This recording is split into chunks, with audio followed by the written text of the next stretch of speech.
today we will start with chapter number 12, our Earth. अब हम इसमें अर्थ के बारे में पढ़ेंगे. Now let's start. We live on the vast earth. The earth is the home of all living things. It is round in shape like a orange. It is made up of land and water. If the surface of the earth is divided into 4 equal parts, 3 parts would contain water. ठीक है. भी हम कहाँ रहते हैं? अर्थ पे रहते हैं. जो हमारी अर्थ है वो राउंड एंड शेप है और वो 4 पार्ट में डिवाइडेड है. ठीक है. और जो 3 पार्ट है वो किससे घिरे हुए हैं? पानी से घिरे हुए हैं.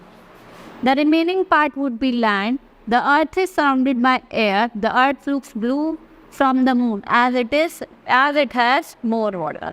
ठीक है. जो रिमेनिंग पार्ट होता है 3 पार्ट के अलावा जो एक पार्ट बचता है वो क्या होता है? लैंड होता है. ठीक है. और हमारी जो अर्थ है वो ब्लू दिखाई देती है.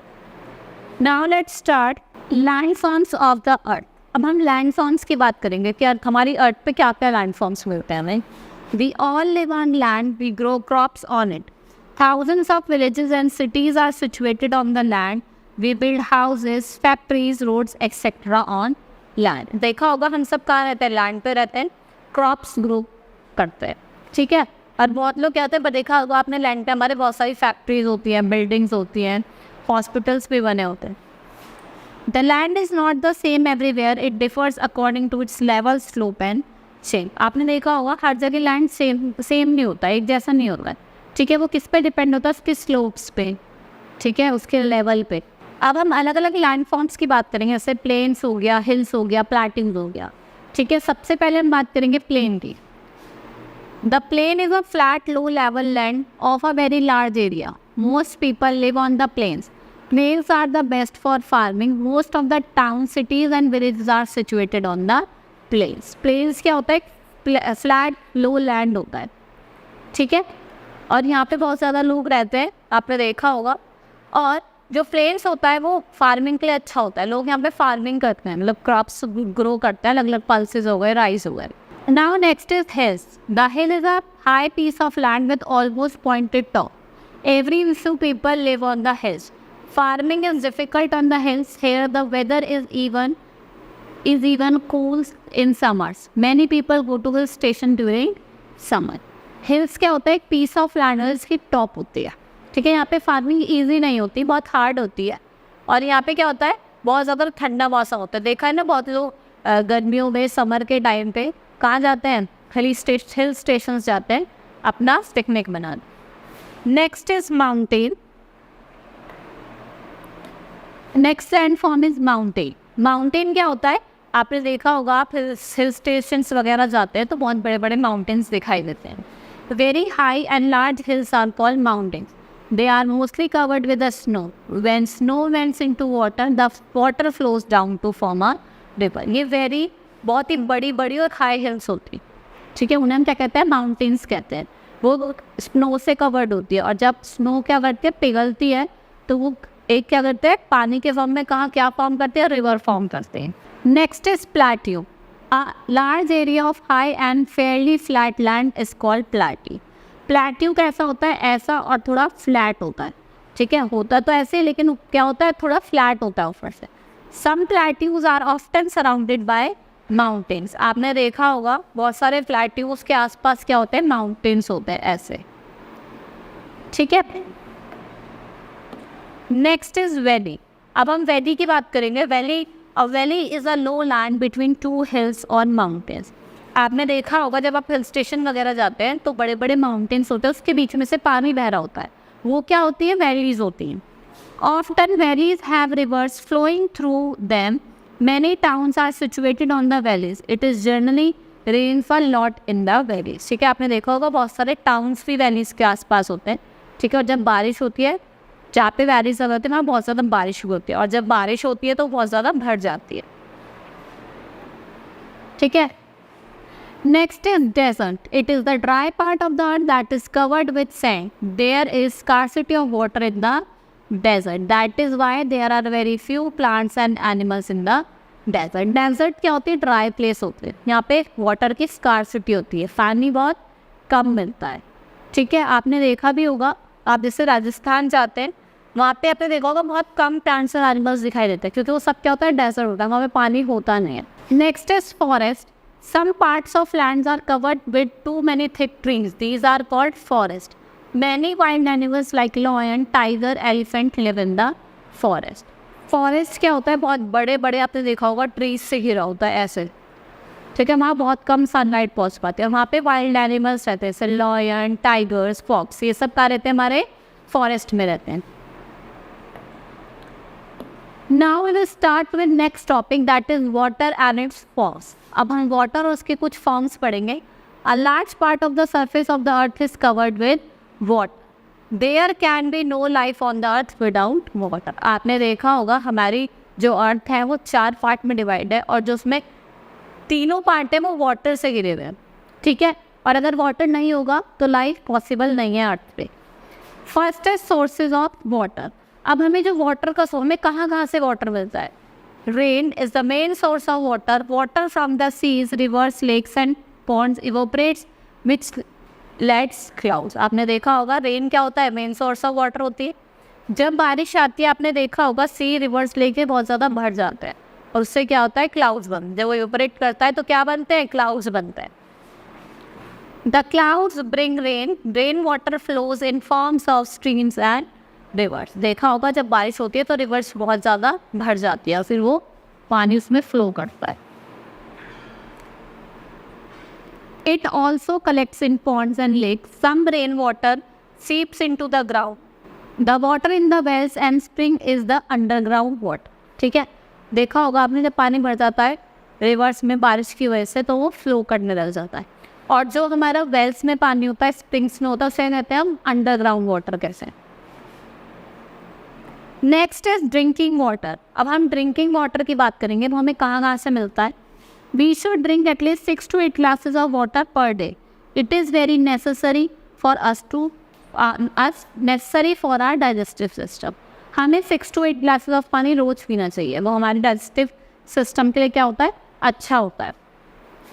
We do not directly use rain water for drinking. It is the first filter and then purified.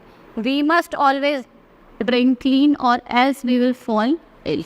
ठीक है, हमें फिल्टर का पानी पीना चाहिए और अगर हम डर्टी वाटर पिएंगे तो हम बीमार हो जाएंगे. The water is then collected in an overhead tank. It is supplied to our houses through a pipeline. We get this water through taps. Some houses have hand pumps to get underground water. आपने देखा होगा overhead tanks होता है, उसमें पानी भर जाता है, फिर वो टैप के थ्रू हमारे घरों में आता है. ठीक है, बहुत घरों में क्या होता है, हैंड पम्प्स होते हैं. People in villages draw water from wells. Some area do not have enough water. People have to bring water from long distance. देखा होगा आपने villages वगैरह में लोग कुएं से पानी निकालते हैं, some wells कहते हैं.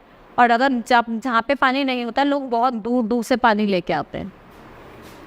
We should use only clean water. Clean and pure water is not found everywhere. We can make the water clean in many ways. We can boil it. We can also use a filter. We should store water in clean pots only. देखो हमें क्या करना चाहिए, हमें clean पानी पीना चाहिए. ठीक है, उसे हम अलग अलग तरीके से क्लीन कर सकते हैं. या तो आप वाटर को बॉईल करिए या फिर प्यूरीफायर्स होते हैं उनका यूज़ करके वाटर को फिल्टर कर सकते हैं. और आपको जहाँ पे आप पानी स्टोर करते हो वो पॉट जो होना चाहिए वो क्लीन होना चाहिए. When water is boiled or filtered, the germs in the water die and water becomes fit for drinking. देखा है ना, आप बॉईल करते हैं पानी को तो जो जर्म्स होते हैं वो मर जाते हैं, फिर वो क्या हो जाता है, पानी फिट है, आप उसे पी सकते हैं, मतलब वो साफ़ हो गया.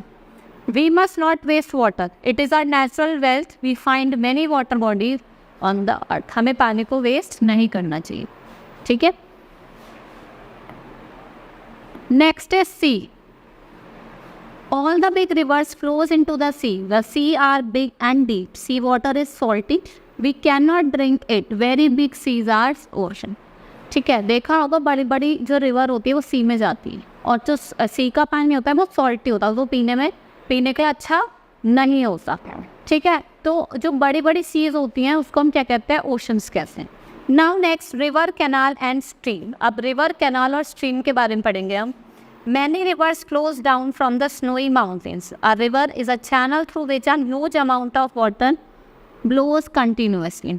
ठीक है, रिवर आपने देखा होगा पहाड़ों से भी निकलते हुए देखिए, जैसे आपको इस पिक्चर में शो हो रही है. इसमें क्या होता है, बहुत ज़्यादा पानी फ्लो करता है. Canals are constructed from the rivers to supply water from river to distance area. फिर कैनाल्स हमने देखा होगा बनाए जाते हैं, ये वाटर को क्या करता है, सप्लाई करता है। ठीक है, now rivers and canals are very useful for agriculture. A stream is a small river. देखो जो रिवर्स और कैनाल्स होते हैं वो किसके लिए यूजफुल होता है, अगर हमें एग्रीकल्चर वगैरह करनी है। ठीक है, now next is lake. A lake is a large body of water surrounded by land. A pond is much smaller than lake. Lake क्या होती है, एक लार्ज वाटर बॉडी होती है जो किससे सराउंडेड होती है, वाटर। ठीक है, next is waterfall. A waterfall is a stream of water pouring from a high place like a mountain और हिल। आपने देखा है जैसे माउंटेन से निकलता है पानी गिरता है, उसे क्या कहते हैं हम, वाटरफॉल कहते हैं। Now we will study water cycle. अब हम वाटर साइकिल के बारे में पढ़ेंगे। The water from these water bodies rises up in the form of water vapours. ठीक है, आपने देखा होगा पानी वेपर्स के फॉर्म में ऊपर राइज करता है। ठीक है, और फिर वो ऊपर चला जाता है और क्या फॉर्म करता है, क्लाउड्स फॉर्म करता है। ये जैसे फॉर्म कर रहा है, क्या फॉर्म कर रहा है, क्लाउड्स। फिर वो कंडेंस करता है और प्रेसिपिटेट करके कहाँ चला जाता है, प्रेसिपिटेट करता है और फिर वो नीचे आ जाता है और वो क्या बनाता है, स्नो। देखा है ना आपने माउंटेन्स वगैरह पे स्नो हो जाती है। ठीक है, now these water vapors from clouds after cooling it comes down to earth as rain। फिर आपने देखा होगा जब ये कूल हो जाता है फिर ये प्रेसिपिटेशन मतलब ये रेन के फॉर्म में नीचे गिरता है। The rain waters again collects in rivers, lakes, pond, seas and oceans. The rain water is very useful for growing crops. फिर जो ये बारिश आती है फिर ये कहाँ, रिवर्स में, लेक्स में जाके कलेक्ट हो जाती है। ठीक है, इसे क्या कहते हैं हम, वाटर साइकिल। फिर वही दोबारा से सेम वो इवोपरेट होता है और फिर ऊपर चल जाता है। ठीक है, क्लाउड्स फॉर्म करता है, फिर वो क्लाउड्स फॉर्म करता है, फिर प्रेसिपिटेशन की फॉर्म में वो रेन के थ्रू नीचे ग्राउंड पे गिरता है। Now air everywhere. एयर क्या है, हर जगह। ठीक है, जो हमारा अर्थ है वो किससे सराउंडेड है, एयर से। The earth is surrounded by air. The air is essential for all living things. We can get fresh air from trees and plants. ठीक है, आपने देखा होगा ट्रीज और प्लांट्स हमें क्या मिलती है, फ्रेश एयर मिलती है। Fresh air is very useful for our health. We should grow more plants. Nowadays a big cities the air is getting polluted. It is difficult to breathe in polluted air. Polluted air makes us ill. अगर आपको air को pure रखना है तो आपको ज़्यादा से ज़्यादा प्लांट्स और ट्रीज लगाना। अब आपने देखा होगा बड़ी बड़ी सिटीज़ होती है, वहाँ पे जो एयर है वो पॉल्यूट होती जा रही है क्योंकि जो हमारे ट्रांसपोर्ट वगैरह है वो भी बहुत पोल्यूशन करते हैं, जिसकी वजह से हम क्या हो जाते हैं, बीमार हो जाते हैं। इस वजह से अस्थमा की भी प्रॉब्लम हो जाती है क्योंकि जब ज़्यादा पोल्यूशन होती है तो हमें सांस लेने में भी प्रॉब्लम होती है। ठीक है, that's all for the today. Thank you.